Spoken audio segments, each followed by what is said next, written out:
Notes des auteurs. Ce livre audio a pour but de fournir des informations générales sur le comportement des bébés à différents stades de leur développement et d'apporter des réponses aux raisons de ce comportement pour que vous puissiez avoir une meilleure idée de ce à quoi vous attendre au fil du temps. Ni l'éditeur, ni les auteurs, ni quiconque d'autre impliqué dans le développement, la production, le marketing ou la distribution de ce livre audio ne prétend ni ne peut faire de promesses concernant un bébé en particulier, le vôtre, et son développement ou comportement, ni sur l'efficacité des conseils et recommandations pour votre cas précis. Ce livre ne se substitue pas à un diagnostic médical individuel ou à un traitement de votre bébé. Si vous avez le moindre doute concernant le comportement, le développement ou la santé de votre bébé, adressez-vous toujours au pédiatre de votre enfant ou à un autre professionnel spécialiste de la santé. N'hésitez pas à demander des soins d'urgence si vous pensez que votre enfant ou vous en avez besoin. Ni l'éditeur ni les auteurs n'ont de contrôle sur le contenu qu'un site web indépendant pourrait publier en mentionnant ce livre. Faites toujours vos propres recherches avant d'adopter de nouvelles pratiques ou d'utiliser de nouveaux produits.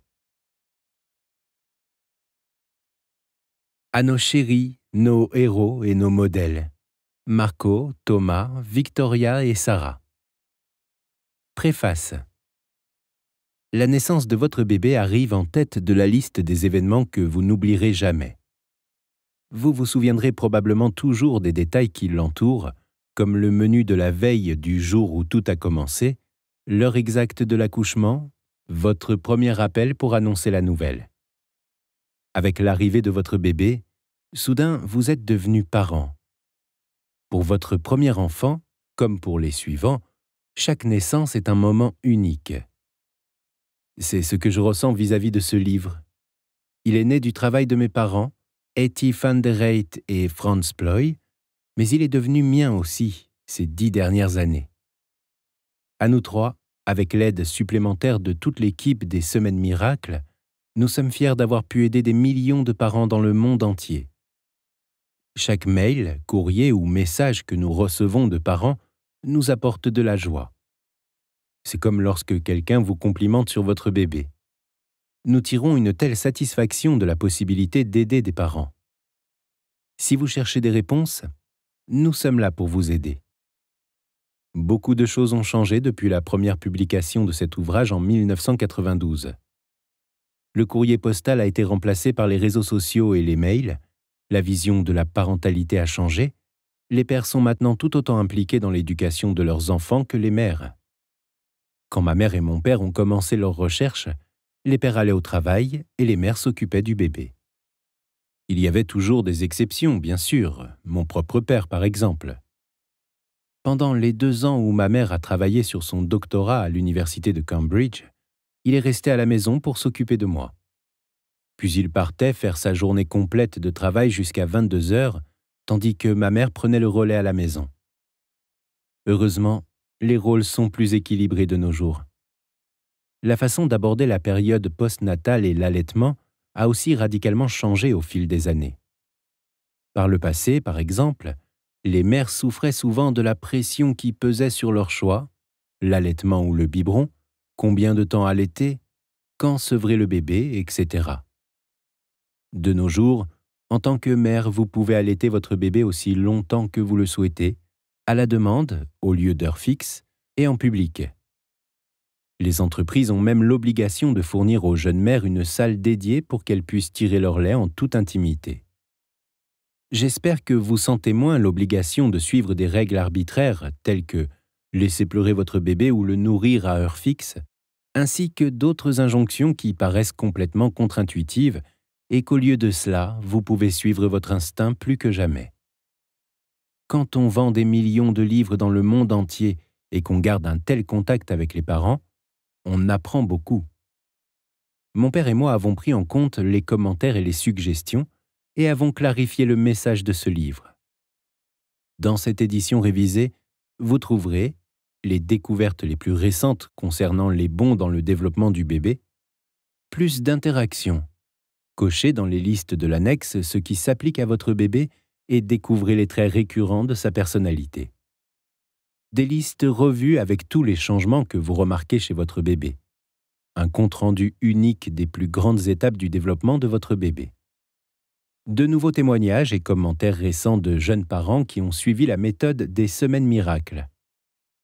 Un nouveau chapitre sur le bien-être des parents, comment prendre soin de soi, surtout lorsque l'on est épuisé et découragé. Des astuces pour découvrir le monde de votre bébé à travers son regard. Le top 10 des choses indispensables à savoir sur les bons dans le développement de bébé. Ce livre n'a jamais été si complet et facile d'accès. Ce fut un plaisir et un honneur de collaborer avec mon père sur la révision de ce livre, avec entre les lignes les mots de ma mère. Nous vous souhaitons à vous et à votre bébé tout le bonheur du monde, alors que vous découvrez les défis du développement et un bon départ pour des débuts heureux. Zavira Ples Ploy. Introduction. Certaines personnes ont de la chance sur tous les tableaux. Elles s'épanouissent en amour et aussi au travail. En 1971, après avoir terminé nos études en psychologie de l'éducation, anthropologie physique et biologie comportementale, et tout jeune marié, mon épouse et moi sommes partis pour le parc national de Gombe Stream, en Tanzanie, afin d'étudier les chimpanzés auprès de Jane Goodall. Une fois là-bas, avec un immense coffre en bois comportant notre équipement et des vêtements, nous avons vite compris que le projet de recherche précis pour lequel nous nous étions préparés s'avérait impossible dans les circonstances qui nous attendaient. Et ainsi, nous nous sommes retrouvés impuissants. Mais c'est précisément ce sentiment d'impuissance qui a mené à la découverte de notre vie. Il fallait que nous trouvions un autre sujet de recherche. Nous nous sommes rendus compte que le parc national de Gombe Stream était le seul endroit au monde où nous pouvions observer des mères chimpanzés et leurs bébés de si près, en liberté, dans leur habitat naturel. Nous n'avions pas de théorie ou d'hypothèse sous la main à tester, mais nous étions formés pour observer le comportement animal sur le terrain, dans la tradition de notre compatriote et prix Nobel, Nico Tinbergen. Nous avons décidé d'étudier le développement du comportement des bébés chimpanzés dans leur interaction avec leur mère, dans l'espoir de découvrir quelque chose d'intéressant. C'était extrêmement risqué en termes d'investissement en temps et en effort. Il y avait des chances pour qu'au bout des 2 ans là-bas, nous n'ayons rien trouvé. Nous avons passé les 6 premiers mois à nous familiariser avec les chimpanzés et leur environnement.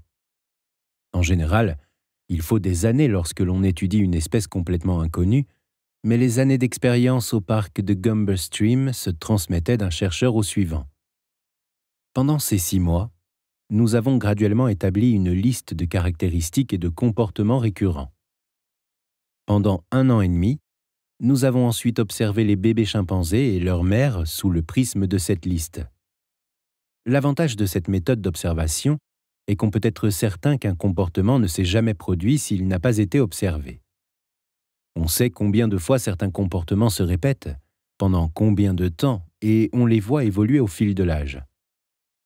Quand notre aventure africaine s'est terminée, nous sommes allés travailler au sein de l'unité de recherche médicale sur le développement et l'intégration du comportement à l'université de Cambridge, en Angleterre, sous la direction de Robert Hind, et nous avons apporté une multitude de données à analyser. De cette analyse a émergé la notion de ce que nous connaissons maintenant comme les bons dans le développement. Les données montraient des phases très nettes de régression dans l'indépendance, des phases difficiles durant lesquelles le bébé s'accroche plus encore à sa mère, il veut être allaité plus souvent et où il pleure plus fréquemment. Avant nos recherches, de telles phases de régression avaient été observées chez 12 autres espèces de primates et 2 petits mammifères, indiquant ce qui semble être un phénomène très ancien, qui serait peut-être apparu avec l'évolution de la vie sur Terre. Les résultats de l'analyse des données renforcent également l'idée qu'au tout début de l'ontogénèse, une organisation hiérarchique émerge dans le système nerveux central qui serait à la base du développement du comportement des bébés chimpanzés en liberté. Notre doctorat en poche, Haiti à Cambridge en Angleterre et moi-même à Groningen aux Pays-Bas, nous avons poursuivi notre recherche en étudiant et filmant des mères humaines et leurs bébés dans leur environnement domestique aux Pays-Bas. Ces études ont clairement montré que les bébés humains, eux aussi, traversent des phases difficiles de régression à des âges fixes de la même manière. Après chaque phase difficile, le bébé opère un bond dans son développement cognitif. Chaque fois, un changement radical et soudain s'opère dans son cerveau, lui permettant d'entrer dans un nouveau monde de perception. Ainsi, il découvre des aspects plus complexes intérieurs et extérieurs à son corps et maîtrise de nouvelles compétences plus complexes. Quand nos résultats de recherche initiaux ont été publiés dans les revues scientifiques, Haiti et moi avons écrit la première version néerlandaise des Semaines miracles, publiée en 1992.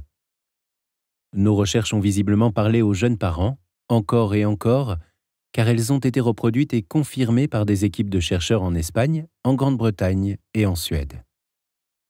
Ce livre est maintenant un best-seller mondial, traduit en plus de 20 langues. Ma partenaire de recherche et épouse, Haiti, continue de vivre à travers ces mots. Franz Ploy.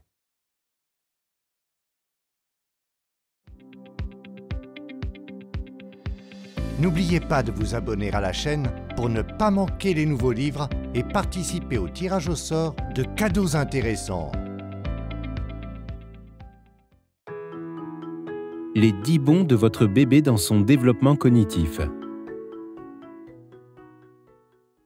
Arrachée en sursaut à un profond sommeil, la jeune mère bondit de son lit et dévale le couloir jusqu'à la chambre du bébé. Son enfant, le visage tout rouge, les poings serrés, s'époumonne dans son berceau. Suivant son instinct, la mère prend tendrement le bébé dans ses bras. Mais il continue à hurler. La mère l'allaite, change sa couche, le berce et essaie toutes les astuces pour le calmer. Rien n'y fait. « Qu'est-ce qui ne va pas chez lui ?» se demande la mère. « Est-ce que je m'y prends mal ?» Les pleurs d'un bébé ne sont agréables pour personne. Vous voulez voir un bébé heureux et en bonne santé. Les parents s'inquiètent souvent et pensent être les seuls à ne pas se promener avec un sourire permanent aux lèvres. Les seuls à douter d'eux, à avoir peur, à être désespérés quand leur bébé est difficile et impossible à rassurer. Les parents font en général l'expérience d'un mélange d'inquiétude, de fatigue, de frustration, de culpabilité et parfois même d'émotions perturbantes de colère envers l'enfant inconsolable. Nous pouvons vous le dire maintenant. Vous n'êtes pas les seuls. Entendre les témoignages d'autres parents dans ce livre peut vous aider, même si vous devez aussi demander l'aide de professionnels si vous vous sentez dépassé ou agressif. Les cris d'un bébé peuvent également créer des tensions entre les parents, surtout lorsqu'ils ne sont pas d'accord sur la manière de les gérer. Les conseils pleins de bonnes intentions mais malvenus des proches, amis, voisins et même parfaits inconnus ne font qu'empirer les choses. « Laissez-le pleurer, c'est bon pour les poumons » n'est pas une solution que vous avez envie d'entendre. Ignorer le problème ne le règle pas. Bonne nouvelle, il y a une raison. Pendant 35 ans, nous avons étudié le développement des bébés et la façon dont les mères et les autres personnes qui s'occupent d'eux répondent à ces changements. Nous avons mené nos recherches au sein des foyers où nous avons observé le quotidien de mères et d'enfants. Nous avons glané des informations supplémentaires lors d'entretiens plus formels. Tous les parents sont occasionnellement tourmentés par un bébé qui ne s'arrête pas de crier. À notre plus grande surprise, nous avons découvert qu'à des âges identiques, tous les bébés normaux et en bonne santé pleurent plus souvent et sont plus pénibles, exigeants et agités. C'est dans ces moments qu'ils poussent au désespoir l'ensemble de la maisonnée. Nos recherches nous ont permis de prévoir, à la semaine près, ces phases d'agitation. Au Royaume-Uni, en Espagne et en Suède, des chercheurs ont conduit de nouveau nos recherches pour aboutir au même résultat. Les parents du monde entier s'accordent à dire qu'il serait mieux de pouvoir échapper à la phase d'agitation, mais qu'à défaut, la préparation est une aide indéniable. Durant ces périodes, un bébé ne pleure pas pour rien. C'est que, soudain, il doit passer par des changements drastiques qui le désarçonnent. Ceux-ci permettent au bébé d'apprendre à faire de nouvelles choses et devraient donc être perçus comme des moments à célébrer. Après tout, ils indiquent que votre enfant fait des progrès merveilleux. Mais pour le bébé, ces changements sont effrayants. Il est pris de court, tout a changé du jour au lendemain. C'est comme s'il venait d'entrer dans un nouveau monde. D'un coup, votre bébé est capable de bien plus. Les bons dans le développement cognitif. Il est tout à fait accepté dans le développement physique de l'enfant qu'il existe des poussées de croissance. Un bébé ne grandit pas du tout ou très peu pendant un certain temps, puis d'un coup, il prend un demi-centimètre en une nuit. La même chose se produit pour le développement cognitif d'un enfant. Les parents constatent que, tout d'un coup, leur bébé peut comprendre et faire toutes sortes de choses nouvelles. Les études neurologiques démontrent que de tels bonds sont accompagnés de changements dans le cerveau. Les bonds dans le développement mental ne sont pas nécessairement synchronisés avec les poussées de croissance. Ces dernières sont plus nombreuses. De nombreux jalons, tels que l'arrivée des dents de lait, n'ont aucun lien avec ces bonds dans le développement. Ce livre audio expose les grandes lignes des 10 bonds dans le développement cognitif de tous les bébés dans les 20 premiers mois de leur vie. Il vous explique ce que signifie chacun de ces bonds pour comprendre le monde de votre bébé et la façon dont il utilise ses nouvelles aptitudes pour acquérir de nouvelles compétences nécessaires à son développement futur. Les parents vont pouvoir utiliser cette compréhension des étapes du développement de leur bébé pour l'aider à traverser ces moments déroutants. Vous comprendrez mieux sa façon de penser et son comportement. Vous serez également capable d'identifier l'aide adéquate et le type d'environnement adapté pour l'aider à tirer profit de chaque étape. Ce livre n'est pas un guide pour transformer votre enfant en génie. Chaque enfant est unique et intelligent à sa manière. Ce livre vous explique comment comprendre et gérer votre bébé quand il est difficile et comment mieux apprécier ses premiers mois pour pouvoir grandir avec lui. Tout ce dont vous aurez besoin, 1 ou 2 parents aimants, un bébé vif, bruyant en pleine croissance, l'envie de grandir avec votre bébé, de la patience, l'étape miracle, la découverte d'un monde nouveau. Avec chaque bond cognitif qu'effectue votre bébé, il gagne une nouvelle aptitude perceptive. Cette nouvelle aptitude lui permet de voir, entendre, goûter, sentir et ressentir de nouvelles choses. Avec ces nouvelles capacités cognitives, c'est toute la vie de votre bébé qui évolue. Comme s'il redécouvrait le monde et il aura besoin de votre aide pour ça. Un de nos lecteurs a comparé un bond à une mise à jour sur un téléphone ou un ordinateur. Elle surgit d'un coup, vous n'avez aucun contrôle dessus, mais après cela, votre téléphone peut faire de nouvelles choses. On peut même aller plus loin dans la comparaison. Après une telle mise à jour, l'utilisateur a souvent du mal avec les nouvelles fonctions. Voyez votre bébé comme cette personne qui essaie de gérer cette mise à jour du cerveau qu'il vient d'acquérir. Même vos applications adorées ne fonctionnent plus de la même façon. Astuce. Avant que votre bébé ne passe un bond, étudiez ce qui vous attend au suivant. Cela vous aidera à comprendre ce qu'il s'apprête à vivre, ce qui va changer dans sa perception et comment vous pouvez l'aider à découvrir ce nouveau monde. Vous pouvez le guider dans cette aventure. Un petit pas en arrière pour un grand bond en avant. Chaque bond dans le développement comporte 3 parties, un changement cérébral et 2 phases, qui sont suivies d'une période facile. Vous remarquerez dans ce livre audio que la phase d'agitation est la même ou presque pour chaque bond. Ces passages vous sembleront répétitifs à l'écoute, mais il est essentiel de reconnaître cette phase. Votre famille s'y habituera sûrement. Changement dans le cerveau. D'un coup, la voici, une nouvelle aptitude cognitive. Et le seul à la remarquer est votre bébé. Son cerveau est soudain capable de percevoir de nouvelles choses. Rien n'est plus comme avant. Phase 1, la phase d'agitation. Quand un bébé fait un bond dans son développement cognitif, c'est une expérience intense, car tout change. C'est pourquoi la première chose que vous remarquerez dans un bond est la phase d'agitation. Cette phase marque le début d'un bond. Les caractéristiques comportementales sont les suivantes. Les 3 P. Il pleure, il est pot de colle, il est pénible. Votre bébé pleure plus souvent, s'agrippe littéralement à vous et ne se ressemble plus. Cela arrive à chaque bond. Certaines caractéristiques sont aussi changeantes en fonction des bons, et certains bébés n'en montrent que quelques-unes. Vous trouverez ces caractéristiques dans le chapitre spécifique à chaque bon. En tant que parent, quand vous remarquez que quelque chose ne va pas, vous vous inquiétez aussitôt. Certains parents pensent que leur bébé est malade ou s'agacent car ils ne comprennent pas pourquoi bébé est si agité. Cette phase est aussi marquée par une petite régression. Le comportement de votre bébé a reculé d'un pas, comme s'il faisait le bébé, ne parvenait plus à accomplir certaines choses, était moins autonome qu'avant. Ajoutez à cela les 3 P et vous comprendrez pourquoi nous appelons cela la phase difficile d'un bon. Elle est difficile pour vous comme pour votre bébé. Quand commencent ces phases d'agitation? La bonne nouvelle, c'est que vous savez quand votre bébé fait un bond. Il y a 10 bonds durant les 20 premiers mois de la vie d'un bébé. Les premières phases d'agitation ne durent pas longtemps et l'intervalle entre ces phases est plus court. Sur l'image numéro 1 de l'annexe, vous pouvez trouver le calendrier des bonds. Les traits marquent les semaines à partir de la date du terme. Aucun bébé n'y échappe. Tous les bébés passent par des phases d'agitation, mais certains en sont plus affectés que d'autres.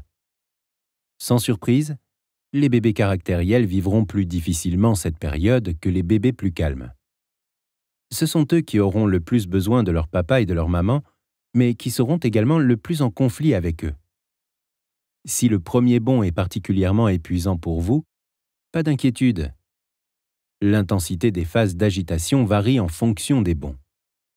Le premier peut être un véritable cauchemar, alors que le suivant ne sera pas plus dérangeant qu'un mal de tête.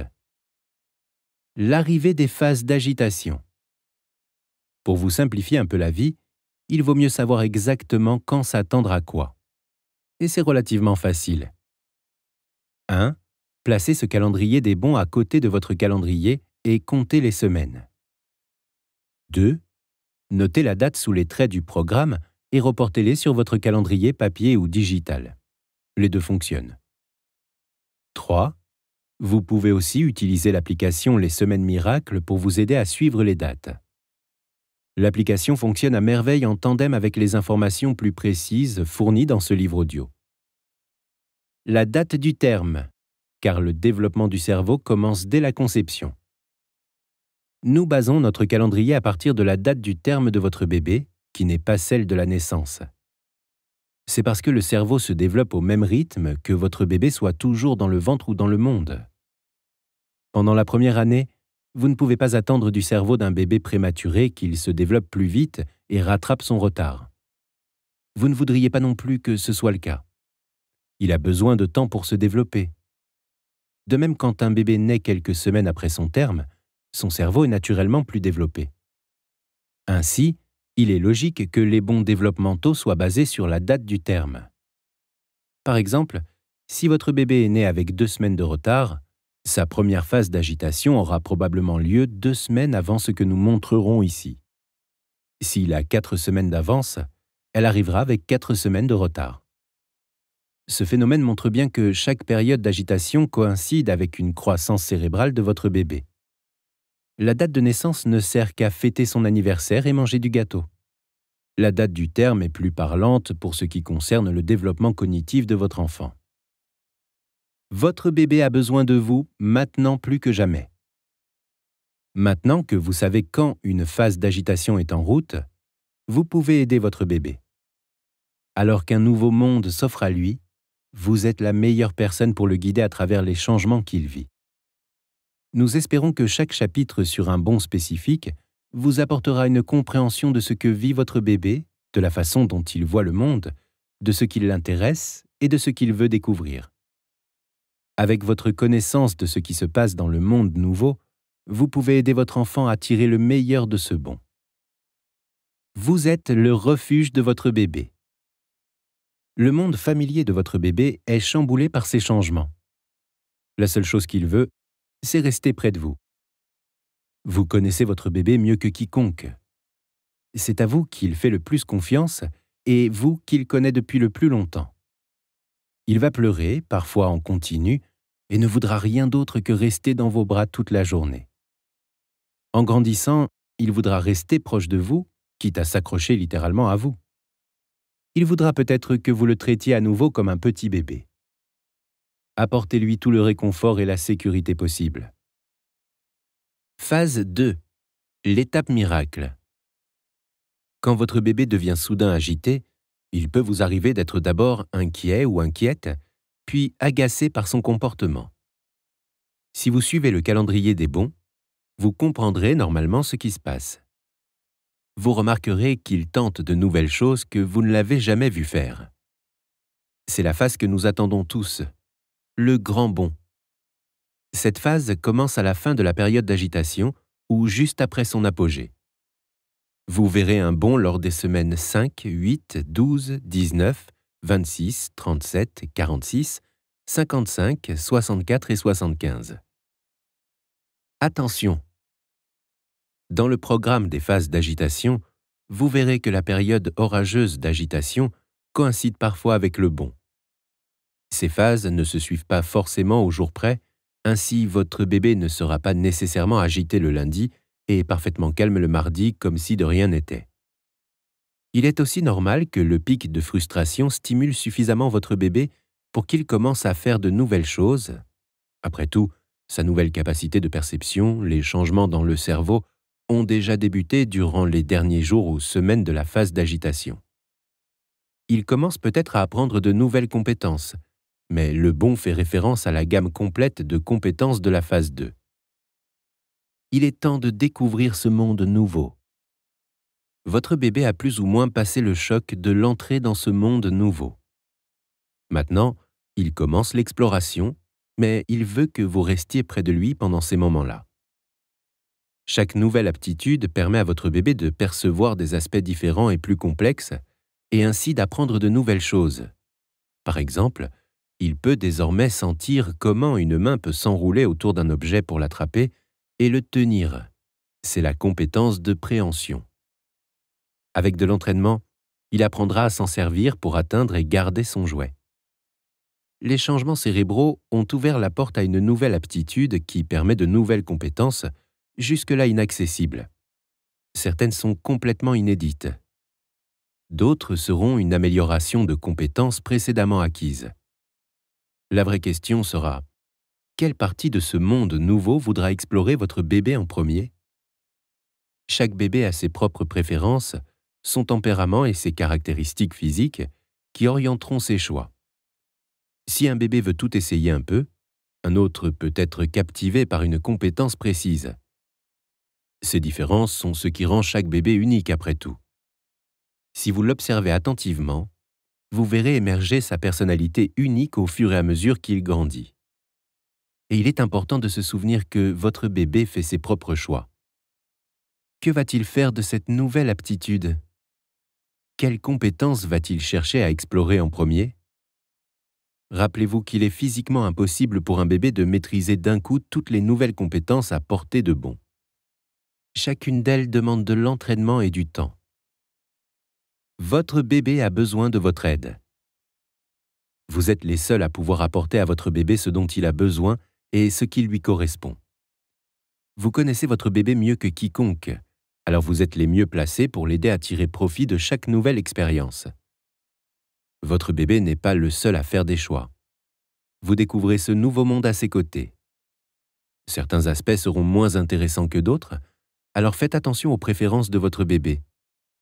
Dans les chapitres spécifiques à chaque bond, vous pourrez apprendre tout de ce nouveau monde qui s'ouvre à lui. Vous pouvez vous préparer et apprendre ce que vous pouvez faire pour aider et guider votre bébé en cette période. Il sera content de partager avec vous ces nouvelles découvertes, ce qui accélérera le processus d'apprentissage. Normalement, une fois la phase d'agitation passée, votre bébé ne sera plus collé à vous toute la journée, mais il préférera tout de même rester très proche. Il veut découvrir le monde avec vous, ou en tout cas, savoir que vous n'êtes pas loin. Vous pouvez poser des limites.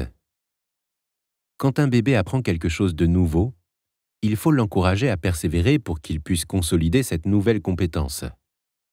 Ramper au lieu d'être porté signifie désapprendre l'habitude de tendre les bras vers maman ou papa. Comme plus tôt avec l'exemple de la mise à jour du téléphone, l'ancienne méthode n'est plus disponible. Une fois que votre bébé s'est rampé, il peut aller chercher ses jouets tout seul. Après chaque bond, un bébé peut faire plus de choses et devient aussi plus indépendant. Plus il fait des choses par lui-même, plus sa confiance en lui et son estime de lui-même se développent. La période facile après cette étape. Après cette période d'explosion de nouvelles perceptions et des réactions qui s'ensuivent, une période de calme relatif devrait s'installer, une période plus détendue. Votre bébé s'affairera toujours à mettre en pratique ses nouvelles capacités et à apprendre et tester de nouvelles compétences. Vous remarquerez que votre bébé est moins collant et vous perdrez une partie de la pression de lui consacrer votre attention tout entière. Il sera capable de jouer de manière autonome lorsque vous serez occupé à autre chose. Votre bébé est de nouveau le rayon de soleil de la maison. Malheureusement, cette période de calme relatif et de sérénité ne durera pas longtemps. Ce n'est qu'un répit avant la prochaine tempête. Grandir, c'est du boulot. Comment utiliser ce livre audio? Le chapitre Nouveau-né, Bienvenue dans le monde, décrit ce à quoi ressemble le monde d'un nouveau-né et comment il perçoit les nouvelles sensations qui l'entourent. Et s'il y a bien une chose que l'on puisse dire, c'est que sa perception du monde si différente de la nôtre est une véritable révélation. Les chapitres sur les bons. Comme vous le savez à présent, ce livre passe en revue les 10 bons qui marquent les 20 premiers mois de la vie d'un bébé. Organisés en bons, les chapitres contiennent les informations dont vous avez besoin. Vous reconnaîtrez peut-être certaines choses à partir des bons précédents, car le développement se consolide sur les connaissances et l'expérience. Chaque chapitre contient les rubriques suivantes. 1. La phase d'agitation. Les signes d'un nouveau bond. Cette rubrique décrit les signes qui indiquent que votre bébé s'apprête à faire un bond dans son développement. Les témoignages d'autres parents au sujet des périodes difficiles de leur enfant apportent un soutien empathique pour vous accompagner dans la phase d'agitation de votre bébé. Dans l'annexe, vous trouverez aussi une liste d'habitudes, de caractéristiques, d'émotions et davantage de signaux qui montrent que votre bébé change. Cochez ce que vous avez remarqué chez votre bébé. Vous découvrirez certainement une récurrence dans son comportement. Mais ne laissez pas une liste vous stresser. Il s'agit de changements que vous pourrez observer, pas de prérequis pour votre bébé. 2. Le monde des... Cette rubrique décrit le type de perception que votre bébé a acquis grâce à son développement cérébral. Écoutez-la et absorbez les informations. Même si personne ne peut en être certain, les recherches indiquent qu'un bébé perçoit le monde d'une manière bien différente de nous, adultes. Mais si vous êtes curieux ou curieuse de savoir ce qu'il vit, nous avons conçu des activités qui peuvent reproduire la perception de votre bébé spécifique à chaque bond pour que vous puissiez comprendre ce qu'il voit, entend et ressent. 3. L'étape miracle. La découverte d'un monde nouveau. Cette rubrique décrit les nouvelles compétences et activités qui pourraient intéresser votre bébé à cet âge. Il est important de comprendre le monde que votre bébé s'apprête à découvrir afin de l'aider et de le guider. En complétant la liste intitulée « Journal », que vous trouverez dans l'annexe et en cochant chaque habitude et préférence de votre bébé, vous découvrirez sa personnalité unique qui émerge. Vous pouvez aussi ajouter vos propres remarques.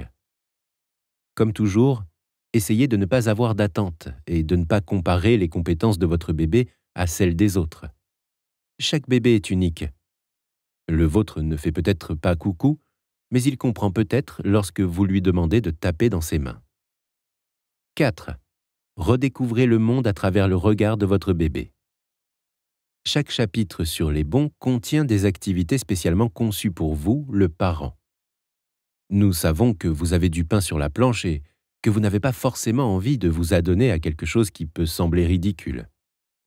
Mais essayez d'y consacrer un peu de temps, car cela vous permettra de comprendre quel effet la découverte de ce monde nouveau a sur votre bébé quand vous en faites l'expérience par vous-même. 5. La période facile après cette étape. Cette section décrit la période plus tranquille. Votre bébé est plus apaisé, plus autonome et plus joyeux. Gardez en tête toutefois qu'il ne s'agit que d'une théorie. Nous ne pouvons pas vous promettre qu'après chaque bond, le ciel sera radieux.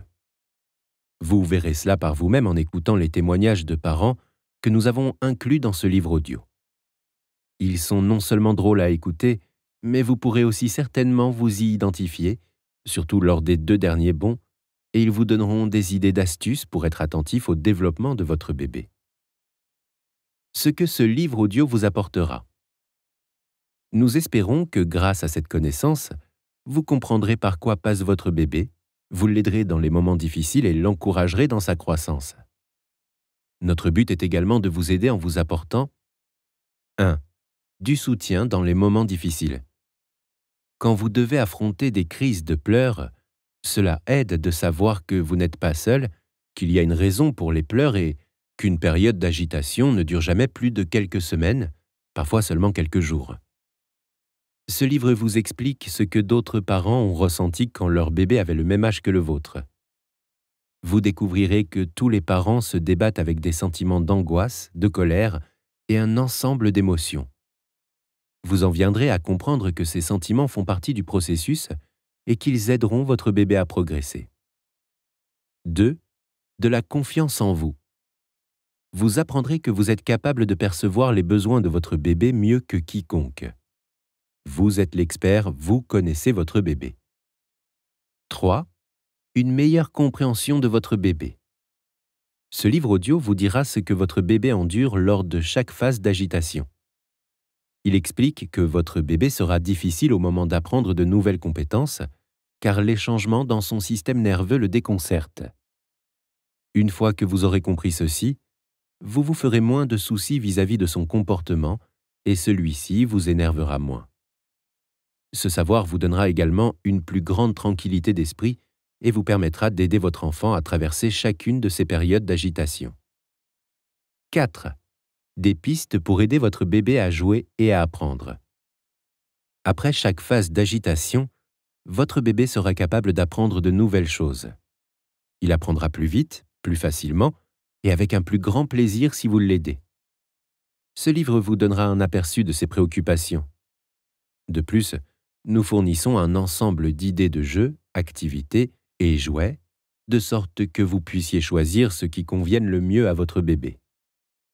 5. Journal. Le compte-rendu personnel du développement de votre bébé. Vous le trouverez dans l'annexe pour ce livre audio. Vous pourrez y retracer les phases d'agitation de votre bébé et ses progrès tout au long du livre et y adjoindre vos notes personnelles, de sorte qu'il recense tous les progrès de votre bébé durant les 20 premiers mois de sa vie. De nous à vous. Nous espérons que ce livre audio répondra à toutes vos questions sur le développement cognitif de votre bébé.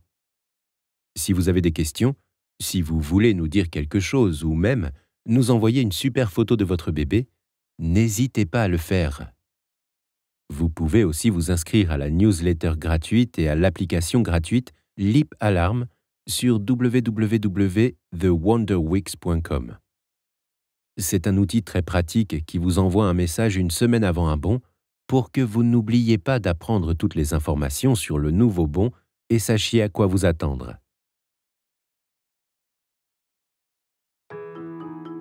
Heureux mais stressé. Devenir parent est la plus merveilleuse expérience qui soit. Vous avez la chance d'avoir créé le plus beau petit être et vous sentez une nouvelle forme d'amour inédite. Vous êtes responsable de la vie que vous tenez entre vos bras et vous allez devoir aider et guider cet être pendant son enfance et bien plus longtemps encore. La relation avec votre partenaire passe aussi à un autre niveau. Vous êtes maintenant unis à jamais par votre enfant. C'est comme une renaissance, votre relation connaît un renouveau et en plus de cela, vous avez un nouveau-né entre vos bras. Heureux. Mais les changements viennent toujours de pair avec une forme de stress, même si la vie vous sourit. Avoir un bébé est un chamboulement et c'est le moins qu'on puisse dire. La vie avec un nouveau-né est un tour de montagne russe qui oscille entre heureux et stressé. C'est normal. Les choses à savoir. Le stress est normal et il a même une fonction.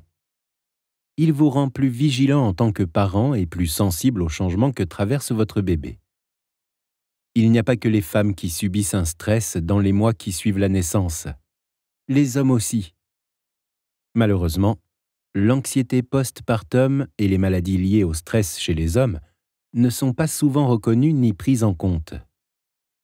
Avoir un bébé augmente les chances de développer une maladie liée au stress. Se sentir stressé n'est pas un signe de faiblesse. Les hormones jouent un rôle.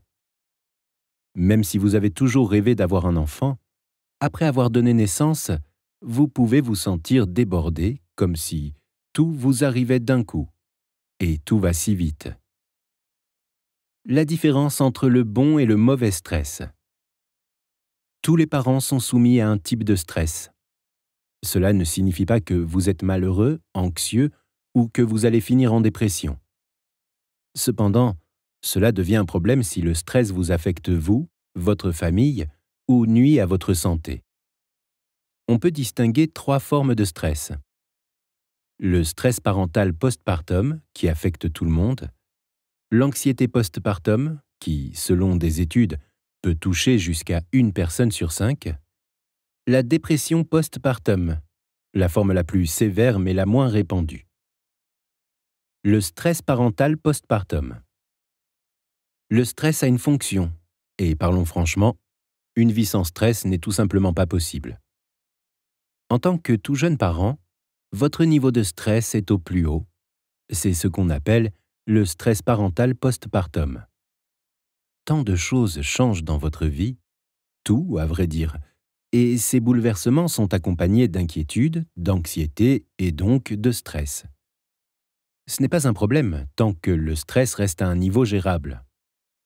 Cependant, il est utile d'avoir conscience que vous traversez une période stressante afin d'empêcher le stress de prendre le dessus et d'impacter négativement votre vie.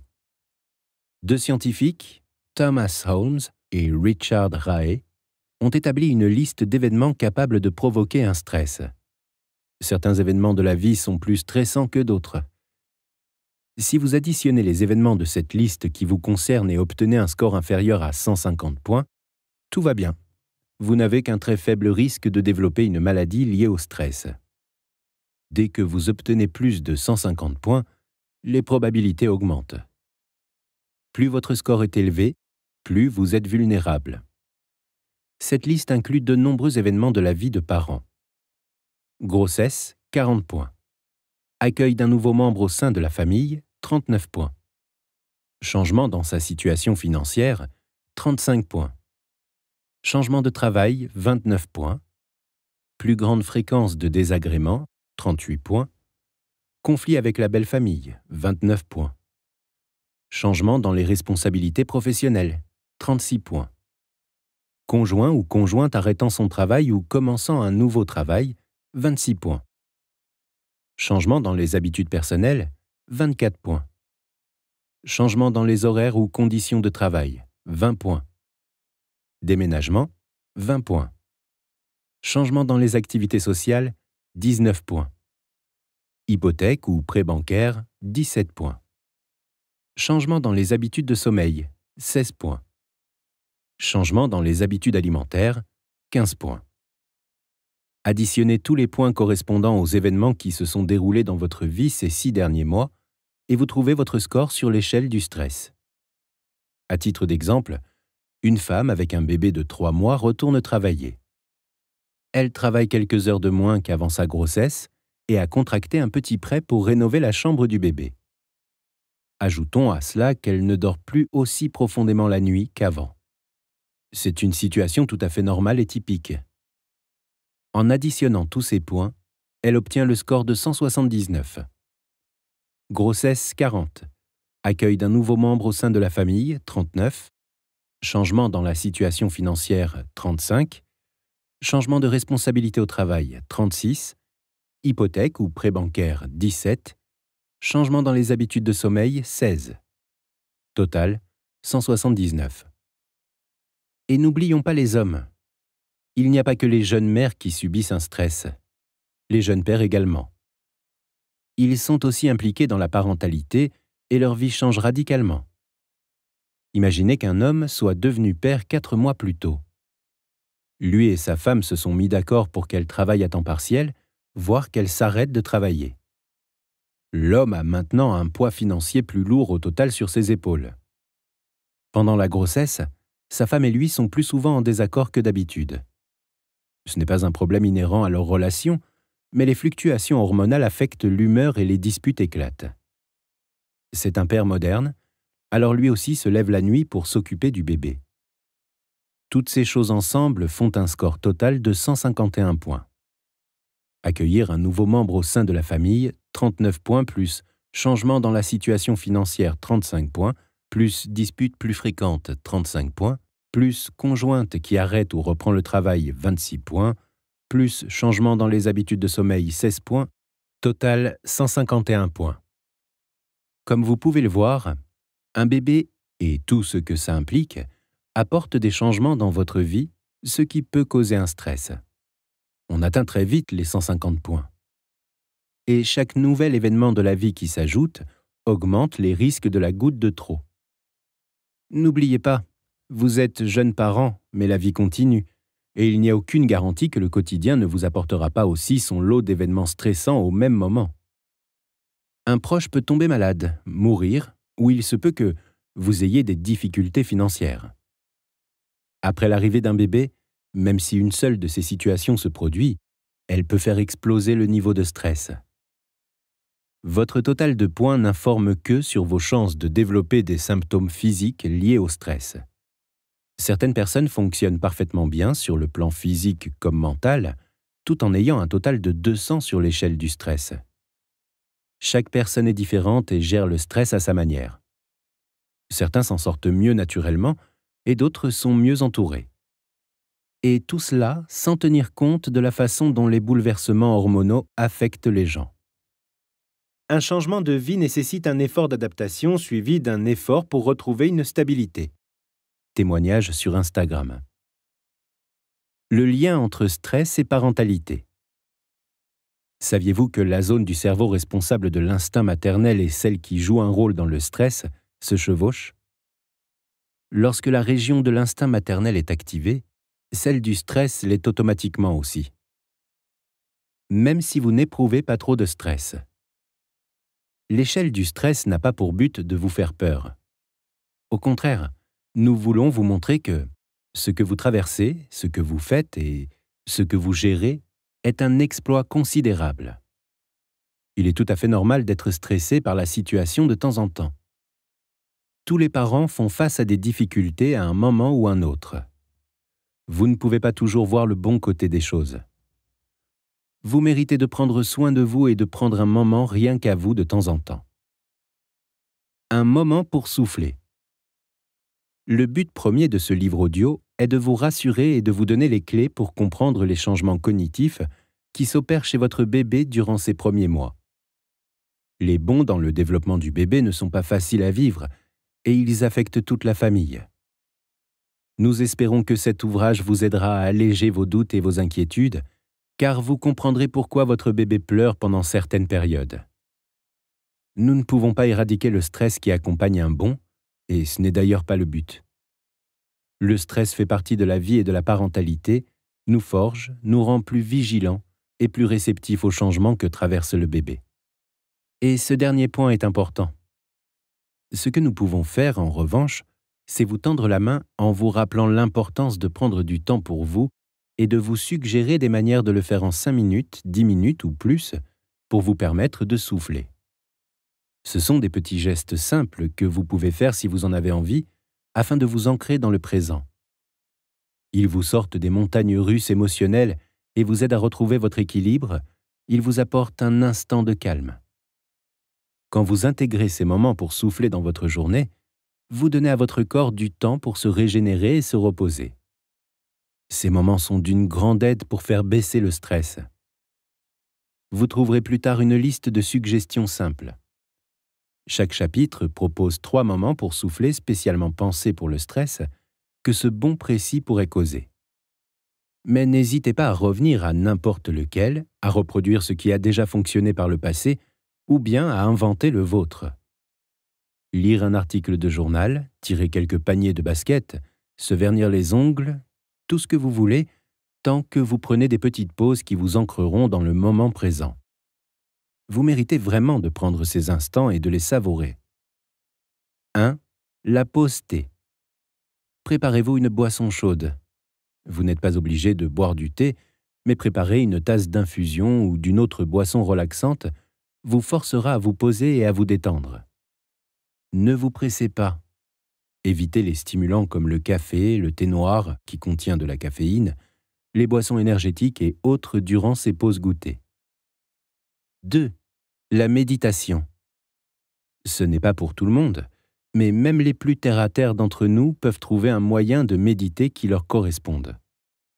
La méditation vous apprend à contrôler les sensations de panique, à ralentir le rythme cardiaque et à gérer les émotions déconcertantes. Apprenez des techniques de respiration et concentrez-vous de façon à remettre votre esprit à zéro. Vous vous sentirez instantanément mieux et plus vigilant après avoir médité, même si vous ne le faites que pendant quelques minutes. De nombreuses applications peuvent vous guider pour intégrer la méditation à votre routine quotidienne. Pour un exercice moins formel, vous pouvez vous asseoir et regarder dans le vide, ou bien quelque chose comme une plante, et vous dire que vous avez le droit de prendre ce temps. Il existe une blague anglaise sur un vieux fermier dans son potager qui dit « Parfois je m'assois sur ma brouette pour réfléchir, et parfois je m'assois seulement. » Faites donc comme lui. 3. Faire le point. Malgré tout, vous vivez beaucoup d'expériences magiques et il est important de les savourer pleinement parce qu'en un rien de temps, votre bébé aura déjà quelques mois. Chaque jour apporte son lot d'émotions incroyables et intenses, alors chérissez-les. Asseyez-vous sur le canapé avec votre bébé, regardez-le et songez à tous ces beaux moments que vous avez passés ensemble. Prenez un moment pour y penser vraiment et les chérir. Vous pouvez aussi penser à votre propre corps et à l'exploit qu'il a accompli, ou aux joies partagées avec votre partenaire et à celles que votre bébé vous apporte à tous les deux. 4. La pleine conscience. Vous avez sûrement déjà entendu parler de la méditation de pleine conscience. C'est un moyen d'aider ceux qui, par exemple, sont trop anxieux. Essentiellement, cela consiste à se recentrer sur le moment présent, à s'asseoir confortablement et à se concentrer sur sa propre respiration lente ou sur autre chose d'immédiat. Se concentrer sur sa respiration aide beaucoup. 5. Respirer et souffler. Nous respirons toute la journée sans y penser, mais nous prenons rarement le temps de nous concentrer sur notre souffle. Avant cet exercice, assurez-vous de déposer votre bébé en sécurité pour ne pas avoir à ouvrir les paupières toutes les 5 secondes pour le surveiller. Puis, asseyez-vous calmement, fermez les yeux et concentrez-vous sur votre respiration. Respirez profondément 10 fois. Votre rythme cardiaque va ralentir. Ne pensez à rien d'autre qu'à votre respiration. Souffler a un effet plus grand encore. Cet exercice est basé sur le fait qu'inspirer est comparable à faire subir une tension au corps. Vous remarquerez que l'on retient son souffle quand on soulève quelque chose de lourd, et expirer relâche cette tension. Ainsi, quand vous sursautez, vous retenez votre souffle, et quand vous vous détendez à nouveau, vous expirez. Pour relâcher le plus de tension possible grâce à la respiration, soufflez en disant « f » sur l'expiration, puis lorsque vous n'avez presque plus d'air, passez au son « s ». Vous allez ainsi expirer plus profondément que d'habitude. Enfin, une fois que vous avez complètement expiré, attendez un instant avant d'inspirer à nouveau. Reproduisez cet exercice 10 fois. Vous serez tout de suite plus détendu. 6. La musique. En général, la musique classique détend, même si ce n'est pas le style que vous préférez. Essayez d'en écouter 1 ou 2 morceaux. Une grande partie de l'œuvre de Mozart est particulièrement adaptée à la détente. 7. La danse. Lancez votre chanson préférée et dansez dans le salon. La musique et la danse sont de bons moyens de faire redescendre le stress. Vous pouvez vraiment vous lâcher et profiter de l'instant. Vous pouvez même danser avec votre bébé. 8. Le bricolage. Certaines personnes trouvent agréable d'effectuer des tâches faciles qui ne nécessitent peu ou pas de réflexion, sans se presser, en appréciant les plaisirs simples. 9. L'exercice physique. Dans nos modes de vie modernes, c'est un cliché que de dire que nous sommes trop sédentaires. Mais c'est vrai, et il n'y a pas que notre santé physique qui en pâtit. Le sport est souvent prescrit comme traitement pour la déprime passagère et l'anxiété. Pour nombre d'entre nous, sortir se promener peut permettre de se détendre. Encore une fois, un geste simple, actif et naturel. 10. S'oxygéner.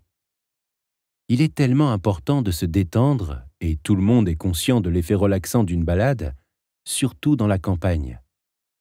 Une marche rapide peut vous réoxygéner, et c'est quelque chose que vous pouvez faire avec votre bébé, votre famille ou seul. 15 minutes sont en général suffisantes.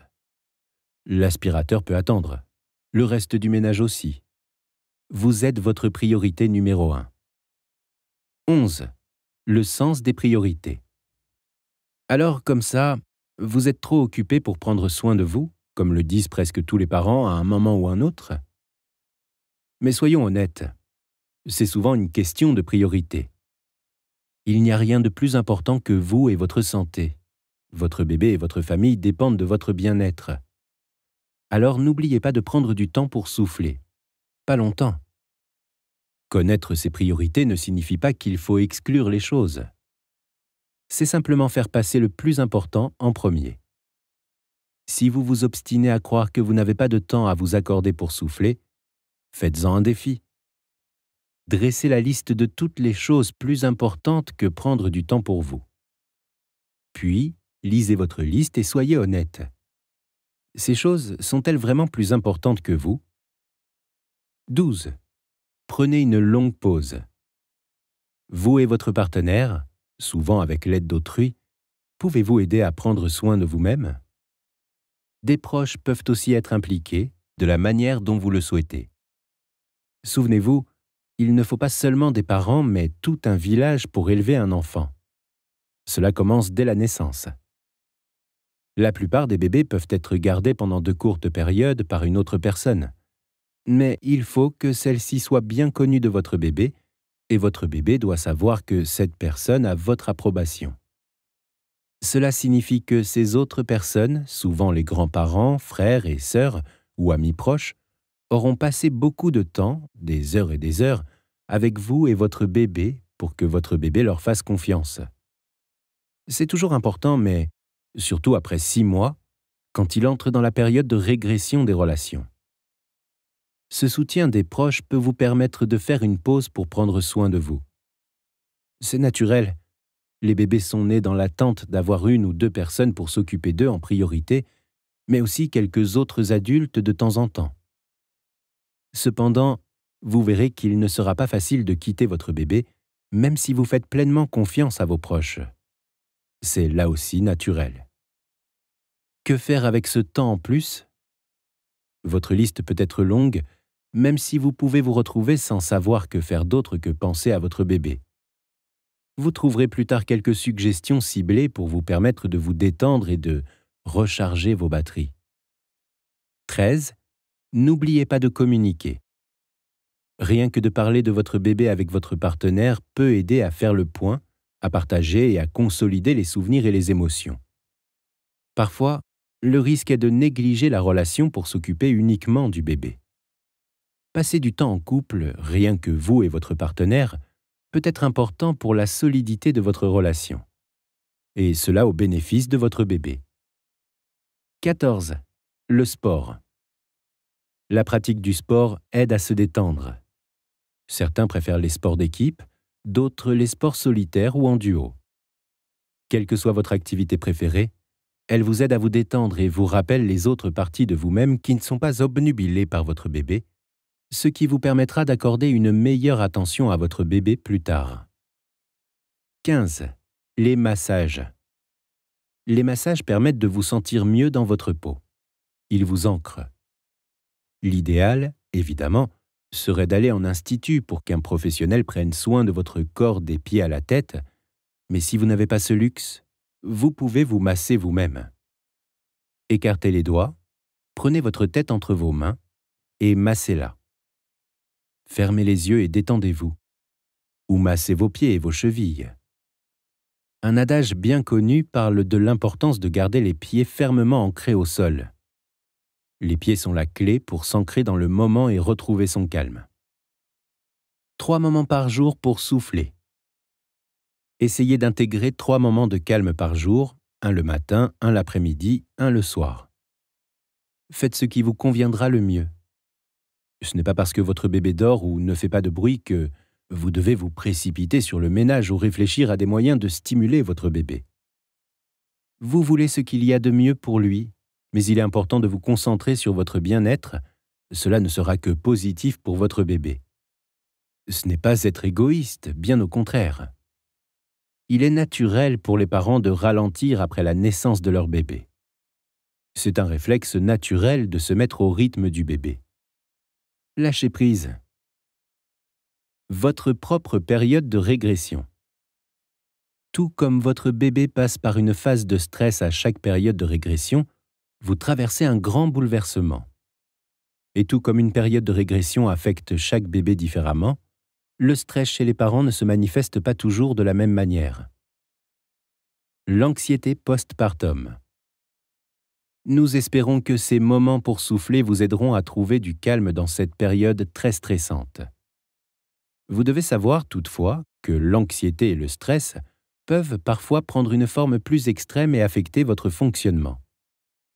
Vous ne serez peut-être pas surpris d'apprendre qu'une femme sur 5 est touchée par ce type d'anxiété, parce qu'avoir un bébé, en soi, repousse les limites du stress à leur maximum. Pourtant, on parle trop peu de l'anxiété postpartum. Elle est également difficile à reconnaître et à distinguer de l'anxiété et du stress normaux que subissent les jeunes parents. À un moment ou à un autre, tout parent craint de faire tomber son enfant en descendant l'escalier. Alors, comment faire la différence entre l'anxiété normale et le type de peur irrationnelle liée spécifiquement à l'anxiété postpartum? Qui plus est, il n'existe pas de délimitation fixe entre un stress tolérable et un niveau de stress trop élevé. Les caractéristiques de l'anxiété postpartum sont les suivantes.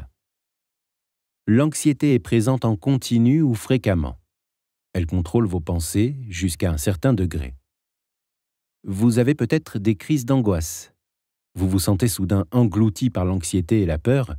Elle contrôle vos pensées et même parfois votre corps. Vous vous sentez constamment sur le qui-vive, irrité et pressé. Vous avez des difficultés à vous endormir ou vous vous réveillez souvent, même lorsque votre bébé ne pleure pas. Vous vous sentez physiquement stressé. Une pression sur votre poitrine, des muscles extrêmement tendus, un ventre noué ou des nausées.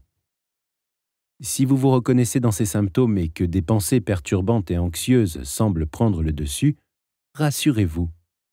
Il n'y a pas de quoi avoir peur. Les parents inquiets à l'idée d'oublier leur bébé quelque part sont rares à le faire vraiment. Les parents qui craignent les accidents font rarement de mal à leur bébé. Un autre fait rassurant est que de nombreux parents partagent ces peurs. Comme mentionné plus tôt, les études indiquent que 1 femme sur 5 et 1 homme sur 10 souffrent d'une forme d'anxiété ou de dépression postpartum. Car, ne l'oublions pas, vous traversez tous les deux de grands changements et les hommes ont un rôle tout aussi important que les femmes dans la parentalité aujourd'hui. Les hommes, eux aussi, ont des émotions et ressentent le doute et le stress. Un mot de mise en garde. Si vous souffrez d'anxiété paralysante et que vous avez du mal à la gérer, demandez de l'aide. Vous avez besoin de soutien et votre bébé et votre partenaire ne pourront que bénéficier de votre bonne santé. Plus vite vous chercherez de l'aide, plus facile il sera de vous sortir ces pensées anxieuses de la tête. Plus longtemps vous attendrez, plus elles auront d'emprise sur vous. Parlez-en à vos amis et à votre famille. Dites-leur que vous avez besoin d'aide et que ce que vous ressentez est plus sévère qu'un stress normal. Prenez rendez-vous chez votre médecin et demandez-lui conseil. Parler sur des forums anonymes en ligne peut également aider. Cherchez l'aide dont vous avez besoin et n'ayez pas peur de la demander. La dépression postpartum. Il arrive que l'anxiété et le stress montent encore d'un cran, et l'on parle alors de dépression postpartum quand ces inquiétudes deviennent constantes et paralysantes. La dépression postpartum est similaire à toute autre dépression pouvant surgir au cours d'une vie. Ses caractéristiques sont les suivantes. Sentiment de découragement, crise de larmes, sentiment de vide intérieur, désintérêt pour votre bébé ou même sentiment d'antipathie à son égard. Irritabilité, susceptibilité, sensation d'agression. Inquiétude. Perte de confiance en soi, sentiment d'impuissance. La dépression postpartum peut aussi être accompagnée d'anxiété postpartum. Et pour rendre les choses un peu plus compliquées encore, tous les médecins et chercheurs ne s'accordent pas sur le terme postpartum. Certains disent que la différence essentielle entre la dépression postpartum et les autres types de dépression est l'aspect hormonal et qu'ainsi le terme dépression postpartum ne peut s'appliquer qu'aux femmes. D'autres affirment que comme le taux de testostérone chute après l'accouchement chez les hommes, très impliqués dans la grossesse de leur partenaire, ceux-ci peuvent également être touchés par la dépression postpartum. Et une autre école avance que la dépression postpartum n'a pas grand-chose à voir avec les hormones, car les parents d'enfants adoptés peuvent également en souffrir. Quel que soit le terme ou la cause que l'on décide d'y associer, beaucoup de parents en sont atteints. Si vous souffrez de dépression, vous devez demander l'aide de professionnels de la santé et prendre soin de vous du mieux possible. Le conseil le plus important de tous. Votre vie est en train de changer. Point. Les choses ne seront plus jamais les mêmes après avoir donné la vie. Il ne sert à rien de prétendre que vous pouvez simplement continuer comme avant en vous trimballant un petit être en plus. Ce n'est pas comme ça que ça marche. Il vous faut accepter que votre vie a changé, que vous avez besoin de temps pour vous adapter à la nouvelle situation et que tous les deux, vous allez devoir redécouvrir votre vie et vous la réapproprier. Vous avez peut-être moins de temps pour les choses que vous aviez l'habitude de faire et vous vous rendez compte que vous ne pouvez plus sortir spontanément maintenant que vous avez un bébé avec vous. Il vous faudra au moins 10 minutes de plus pour faire le sac, puis vérifier que vous n'avez rien oublié. Et vous ne serez ni le premier ni le dernier parent à sentir les effluves d'une couche pleine pile au moment où vous mettez le pied dehors. Votre vie a changé. Elle est merveilleuse, mais regardons les choses en face. Il faut aussi s'habituer à chaque petit bonheur qui s'invite. Et cela prend du temps. Nouveau-né. Bienvenue dans le monde. Si vous regardez une mère tenir son bébé pour la première fois, il y a de fortes chances pour que vous observiez ceci. D'abord, elle passera ses doigts dans les cheveux du bébé. Ensuite, elle caressera sa tête et son visage. Après cela, elle tâtera ses doigts et ses orteils. Ensuite, elle se dirigera lentement vers le centre, le long de ses bras, ses jambes et son cou.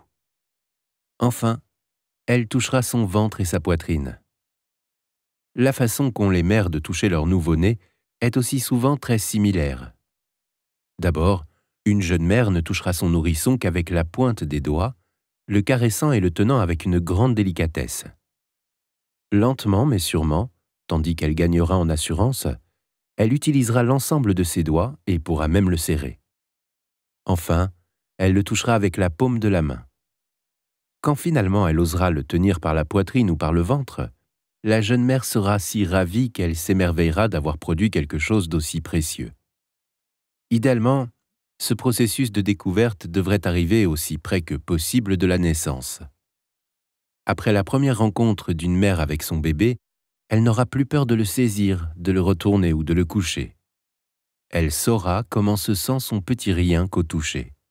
Chaque bébé est différent.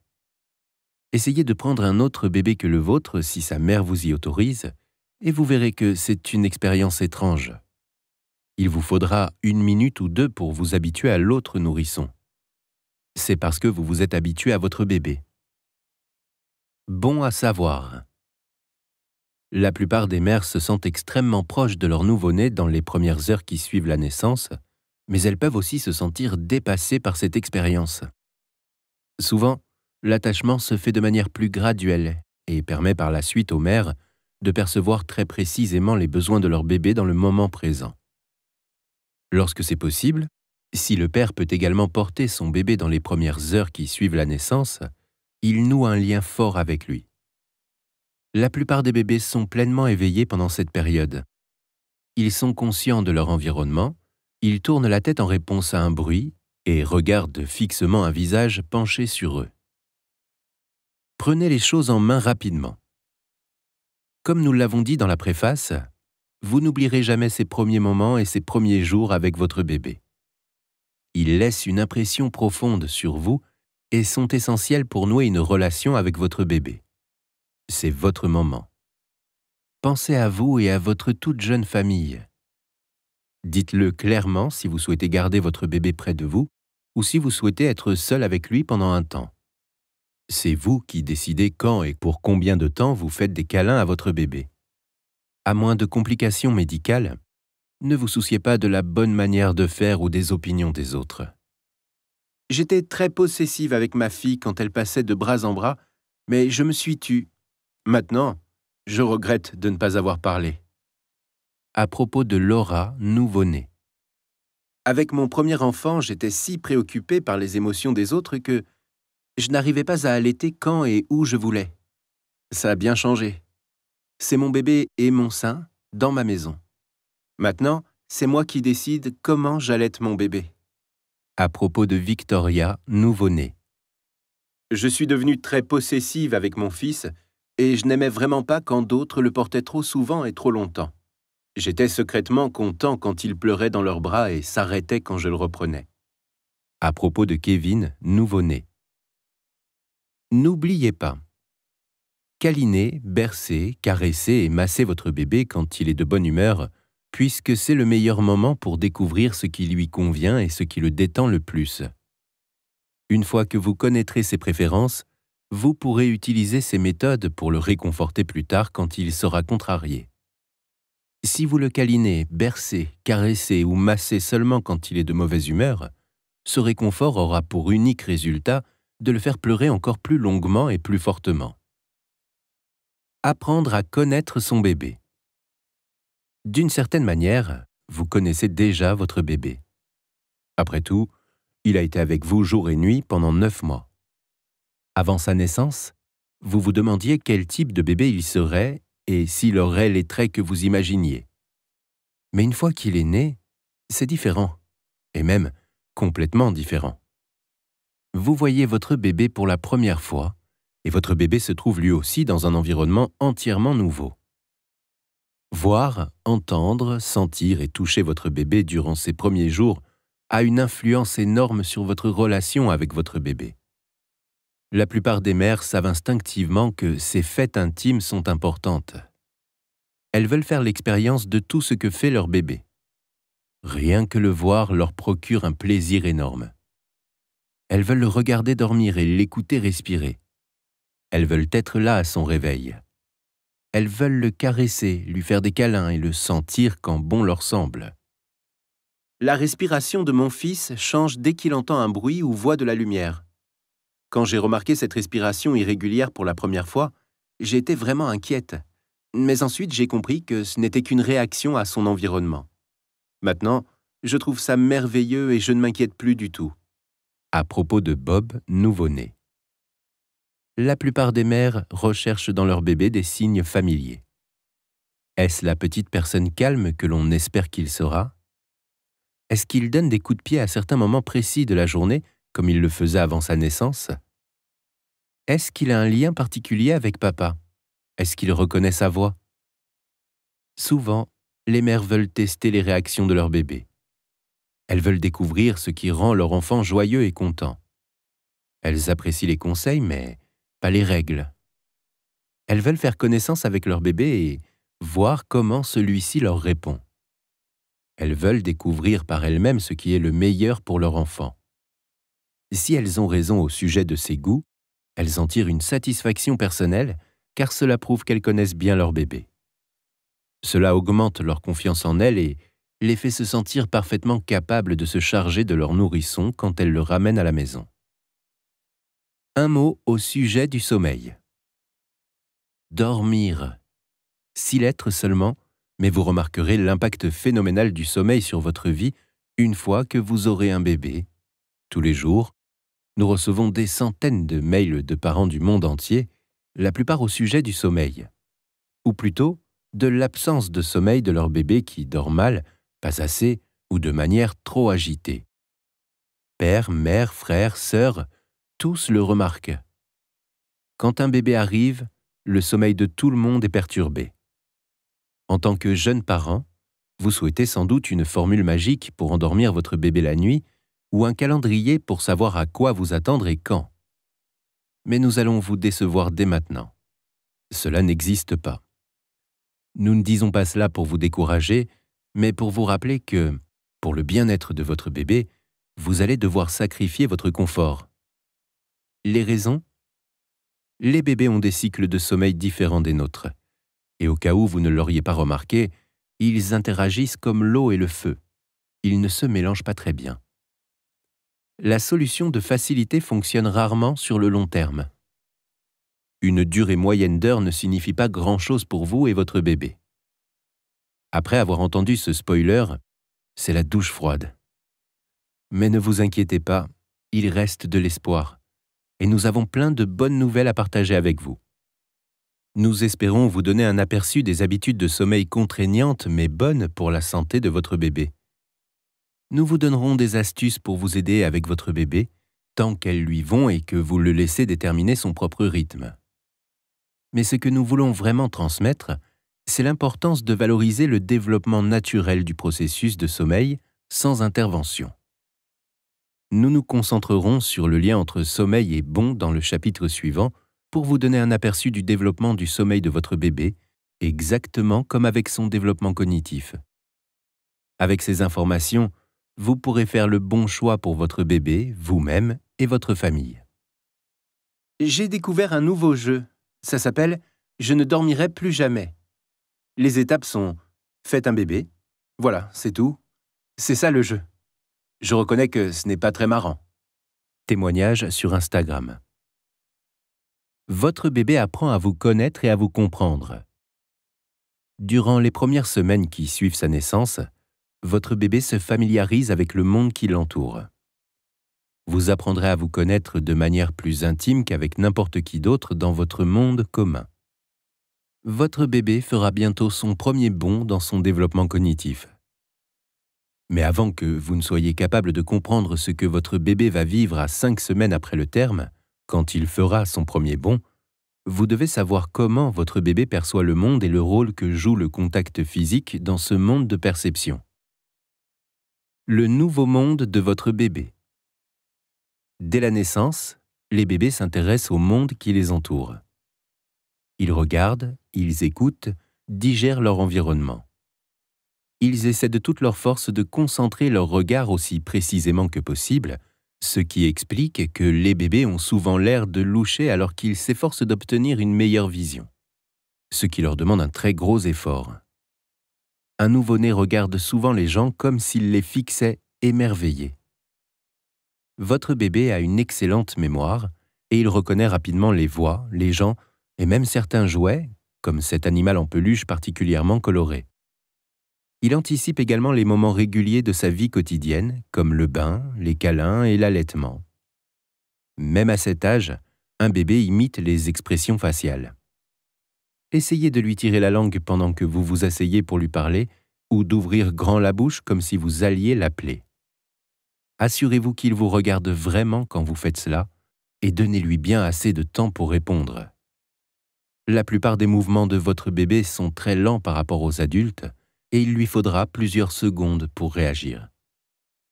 Un petit bébé est tout à fait capable de dire à sa mère comment il se sent, qu'il soit heureux, en colère ou étonné. Il le fait en changeant légèrement le ton de son babillage, de ses gazouillis ou de ses pleurs, et en utilisant le langage corporel. Vous arriverez rapidement à comprendre ce qu'il veut dire. Le bébé fera clairement savoir qu'il s'attend à être compris. S'il ne l'est pas, il pleurera de colère ou sanglotera comme si on lui avait brisé le cœur. Votre nouveau-né a des préférences même à cet âge. La plupart des bébés préfèrent regarder des gens que des jouets. Vous découvrirez également que si on lui présente 2 joujoux, il est capable de montrer sa préférence en fixant du regard l'un d'entre eux. Votre bébé réagit rapidement aux encouragements. Il adorera que l'on loue son doux parfum de bébé, ses regards et ses accomplissements. Vous arriverez à capter son attention plus longtemps si vous l'abreuvez de compliments. Les jeunes bébés peuvent déjà voir, entendre, sentir, toucher et ressentir un grand nombre de choses, et ils sont capables de se souvenir de ces sensations. Cependant, la perception par un nouveau-né de ces sensations est très différente de la manière dont il en fera l'expérience en grandissant. Chers auditeurs, nous espérons que vous avez aimé ce livre. Vous pouvez écouter la version intégrale du livre en suivant le lien dans la description.